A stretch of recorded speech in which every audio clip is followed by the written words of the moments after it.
All right, shalom, shalom. First and foremost, I would like to give all praises, all honor, and all glory unto Yahweh, Bahashem, Yahweh Shai, Bahashem, Chachrash. Double honors to the elders and apostles, the great millstone who taught us his truth and rule well. Shalom to the whole elect, and shalom to the Akim Nakwa, listening and learning. This goes out to the true Hebrew Israelites, the Bible, the so-called Native Americans, so-called Latinos, and so-called African Americans scattered throughout the four corners of the world. This is the brother Yaya from the Great Millstone Chicago camp, back at with another lesson. And really, I just wanted to go into meditating through the spirit. You got to have self-control while in your walk in the truth, man. You got to have discipline and self-control and strength over the flesh. Because the spirit is willing, but the flesh is weak. We're going to fall. We're going to fall plenty of times, but you got to have the strength to get back up and the strength to resist temptation, man. Not just to fall into it and stay down, man. You got to keep getting back up and get no matter how many times it take. No matter how many times you get knocked out, you just got to keep getting back up, man. And you got to have that self-control and that discipline to not do it in the first place, man. And we just going to let the scriptures talk and get right into it. This is the book of 1 Corinthians chapter 9 and verse 27. But I keep under my body and bring it into subjection, lest that by any means when I have preached to others, I myself should be a castaway. So you got to keep your body under subjection. This flesh, you got to keep it under subjection. Because if you don't, they're just going to run rampant, man. The flesh do what they want to do.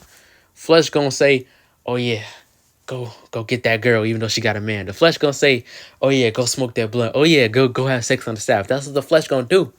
But as a man of the Lord, you got to have control over that, man. The spirit has to overweigh the flesh. You got to control the flesh, not let the flesh control you, man. You got to have that self-control and that discipline to mortify the deeds of the body. This is the book of Romans chapter 8 and verse 13. For if you live after the flesh, you shall die. So if you keep doing these worldly things and fulfilling the desires of the flesh, then you're going to end up as a 2/3, man. You're going to end up destroyed as a 2/3 because that's what 2/3 do. They go after their flesh, man. They just listen to the flesh and do whatever the flesh tells them to. Fall into Satan's devices, man. But if you through the spirit do mortify the deeds of the body, which that word mortify goes to kill or put down. So if you through the spirit put down the deeds of the body, you shall live. So if you kill the ways of the old man and you put them away, then you don't gotta worry about nothing, man. You just gotta have that self-control over that flesh, over what the body wants to do, and you can't allow it to do it, man. Because if you do, this is what's going to happen. This is the book of Matthew, chapter 5, verse 29. And if thy right eye offend thee, pluck it out and cast it from thee.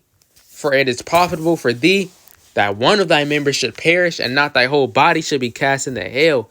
So you got to have that self-control or else you're going to be in hell, man. And not hell. Hell is not a physical place, but your state is going to be hell, man. You're just going to be listening out to the flesh like a 2/3, just straight zombie mode, man.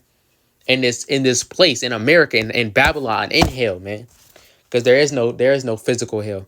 There's not gonna be on fire for after we die. That's just a myth, man. But verse 30, and if thy right hand offend thee, cut it off, and cast it from thee, putting away that old man again. For it is profitable for thee that one of thy members should perish, and not that thy whole body should be cast into hell. And so, lest we be cast into the world like a 2/3 and just fulfilling the flesh and just doing all these worldly things that we know we're not supposed to be doing, man. But we don't want that. We want to be delivered. We want to endure until the end, man. We want to resist temptation. This is the book of 2 Ezra, chapter 14 and 13. Now therefore set thine house in order and reprove thy people. Comfort such of them as be in trouble, and now renounce corruption, stay in his truth, and keep preaching. Let go from thee the mortal thoughts, cast away the burdens of man, put off now the weak nature. So you got to let that weak nature go. You got to let that flesh go. You got to let the old man go, man. Everything that you once did in the world, you got to, and if it want to come back, if it's trying to attack you, you got to have that self-control over it, man.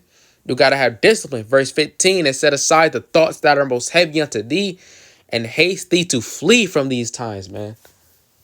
We got to ask that the Lord could shorten the day so we don't have to keep doing this, man. That we have self-control over the things and leave the stuff that's not meant for us behind, man. Leave the world behind. That's where the discipline and the self-control is needed from, man. For we are not ignorant. Let me get it, man. It's lock here. This is the book of 2 Corinthians chapter 2 and verse 11.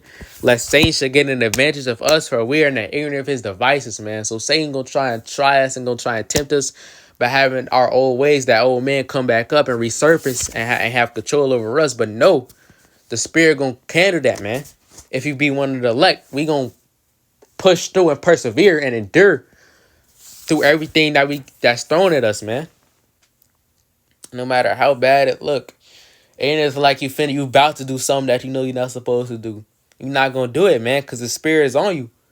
The spirit is stronger than the flesh, man. You just have to have faith in it, and have faith that the Lord gonna deliver us, man.